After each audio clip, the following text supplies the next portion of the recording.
बात करती हूं आतिशी जी, माननीय मंत्री जी ऑक्सफोर्ड से पढ़ी हैं, रोड स्कॉलर हैं, इतनी पढ़ाई के बावजूद शायद वो बराज और डैम के बीच का अंतर नहीं जानती, शायद वो नहर और नदी के बीच का अंतर नहीं जानती।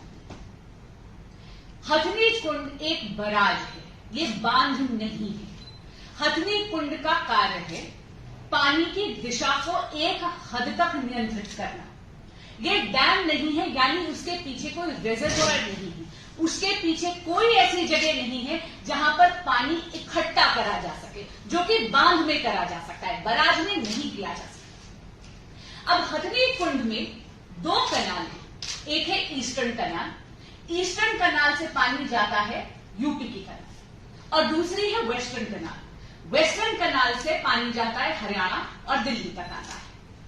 अब आप ये देखिए कि जो ईस्टर्न कनाल है उसमें 4 से 6,000 क्यूसेक पानी जा सकता है, ये उसकी मैक्सिमम कैपेसिटी है। जो वेस्टर्न कनाल है, जो हरियाणा और दिल्ली के तरफ आता है, उसका मैक्सिमम कैपेसिटी है 15 से 18,000 क्यूसेक पानी। यानी बराज की, हथनी कुंड बराज की पूरी क्षमता है करीब 24,000 क्यूसेक पानी। हमारे यहां पर एक सेंट्रल वाटर कमीशन गाइडलाइंस होती है।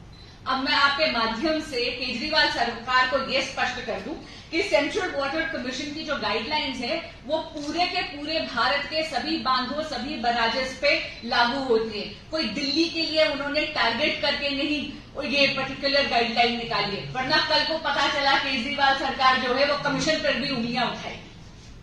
अब सेंट्रल वाटर कमीशन की ये गाइडलाइन है कि यदि पानी 1,00,000 क्यूसेक से ऊपर है तो आपको दोनों कनालों को बंद करना पड़ेगा, और पानी आपको यमुना जी में ही, क्योंकि यमुना जी नदी है, कनाल यानी नहर, नहर की कैपेसिटी कम होती है, नदी की कैपेसिटी ज्यादा होती है, तो 1,00,000 क्यूसेक से ऊपर जब पानी आएगा तो आपको पानी मैंडेटरी तौर पर नदी में छोड़ना है, नहरों को बंद करना है। क्यों? क्योंकि नहरों में यदि पानी का इतना प्रवाह होगा तो पानी के वेग से और जो सिल्ट उसके साथ आता है, यानी पानी अपने साथ बाढ़ के दौरान जो मलबा लेकर आता है, उससे नहर यानी कनाल डैमेज हो जाएगा। अब नदी के बारे में बात करने से पहले मैं एक झूठ इनका पर्दाफाश कर देती हूं आम आदमी गवर्नमेंट का।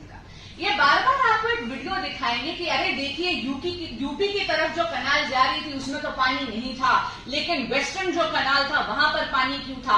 आतिशी जी बार बार बोल रहे हैं कि जहां भारतीय जनता पार्टी के सरकार है वहां तो आपने पानी छोड़ा नहीं और दिल्ली की तरफ आपने पानी छोड़ दिया। मैं उनको बताना चाहूंगी, इतनी पढ़ी लिखी हैं, इतना विवेक है, इतनी ज्ञानी है, लेकिन क्या वो ये नहीं जानती कि जब आप नहर को बंद करते हैं तो धीरे धीरे आपको नहर के डोर यानी उनके गेट उनको बंद करना होता है। क्यों? क्योंकि नहर जो है वो एक मैनमेड स्ट्रक्चर है। नहर में जब आप खुदाई करते हैं तो उसके बाद एक लाइनिंग डालते हैं, कंक्रीट की एक लाइनिंग डालते हैं। यदि आप एकदम से सब कुछ बंद कर देंगे तो पानी, इकट्ठे हुए पानी का इतना वेग होगा कि वो लाइनिंग डैमेज हो जाएगी। इसलिए वो जानबूझ के आपको वो वीडियो दिखा रहे हैं जहां ईस्टर्न कनाल का दरवाजा धीरे धीरे बंद कर दिया गया है, वेस्टर्न कनाल का दरवाजा बंद किया जा रहा था। ऐसी कोई षड्यंत्र नहीं कर रहा हरियाणा की सरकार कि वो केंद्र और हरियाणा की सरकार मिलकर पानी जो है दिल्ली की तरफ छोड़ दें, ऐसा नहीं है। ये बात है कि जैसे मैंने आपको कहा, एसओपी है, स्टैंडर्ड ऑपरेटिंग प्रोसीजर है सेंट्रल वाटर कमीशन का। 1,00,000 क्यूसेक से ऊपर जब पानी आएगा वो पानी आपको मैंडेटरी तौर पर नदी में छोड़ना पड़ेगा, कनाल के दरवाजे यानी नहरों को बंद करना पड़ेगा।